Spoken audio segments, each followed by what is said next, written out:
You know, I love this segment. Generation Hex, Gen Hex, young people just whining about everything. But no, it's very good because there's some great topics for you. You think about it. Are we as a country settling too easily for just mediocrity? Think about we've got an economy growing at what, about 2%. And we say that's okay. That's okay. It used to be double that, but that's okay. That's okay.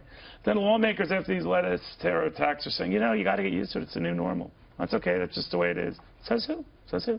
But the good it got for me was an airport survey where they talked to people who fly. And how is it at the airport for you versus, you know, 5, 7 years ago? It's better.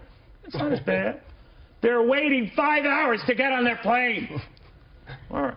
We're going to digest that with audio wingman Dion Baya, Fox News contributor Katherine Timpf, Your World producer Andrew White, and attorney Christy Kunzig. All right. Open. So, Kat, I just think weird. We're settling. We're settling. The airport thing, we're not settling. I don't think that this has anything to do with people being more satisfied. The airport is a nightmare. But I looked it up. But we've resigned ourselves Well, to it. no, actually, benzodiazepine prescriptions have been going up 12.5% per year, according to Stanford University.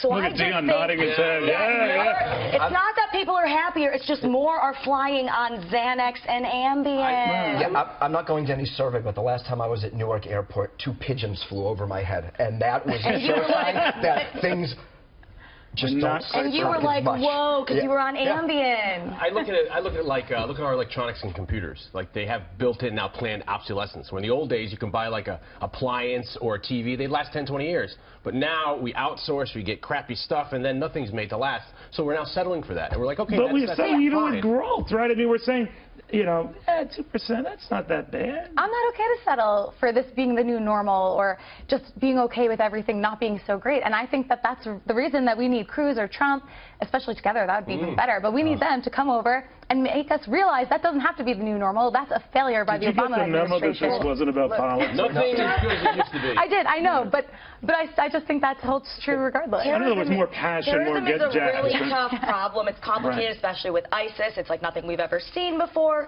And But don't accept it as the new normal. We can't violate civil liberties. But yeah, to say something that's hard, especially with something that is that bad, to say, you know, I'm kind of lazy. No, come on, get it together. You strive for perfection, knowing that nothing's perfect, but you can catch greatness in the process. Look at you. Wow. Whoa. Yeah, put that on the I just blacked out for 5 seconds. Yes, you did. Now, another one, you might have heard there's a Star Wars movie. What is it, Force Awakens? Yes, it is. All right, now, it already made in one night $57 million. 130 million worldwide. At that base, it stands to make about $200 million, which would beat The Hobbit, which was another strange movie, by the way, as far as December openings. But it's not making the $500 million that I said has to be done in order to be a good movie. So failure, obvious to me. Dion. Well, full disclosure, I saw it last night. I think it's doing pretty well since it already made $58 million for the year. You didn't dress up. Did you dress up? No, I did not. I do have to say that Did you wear any clothes? Yes. No. Well, that's mixed. Yeah, that was so much time. Yeah. I have to say, though, it is pure escapism, and people like escapism. And when times are tough, you look at the 60s. They're in the Vietnam War. What the heck did people watch? They watched I Dream of Jeannie. They watched, you know, I Dream of Jeannie was Academy Award material compared to this. But this is good. It's quality entertainment, and it's succeeding for what it's supposed to do. It's supposed to elicit an emotional response, and it's doing it with you. You hate it, but hey, you know what? It's still working. I want to get into this, but I just keep going back to the Saturday Night Live skit with William Shatner going to the Star Trek convention and looking at John Lovitz in the front row with the Spock ears and saying, you must be 30. Have you ever kissed a girl and just looking down like that? That's I mean, people are dressing up grown men. I mean, even my age. Look at this at the White House. You should be able to make the White House. Right. That's dressing up. I agree, but we shouldn't poo-poo on them. I mean, you're like you can poo-poo whatever you want. This is the White House. I know that's a little silly. That is a little silly. It's too much. It's too much. Whether or not the movie's good, it's got a cult following. They're going to love it.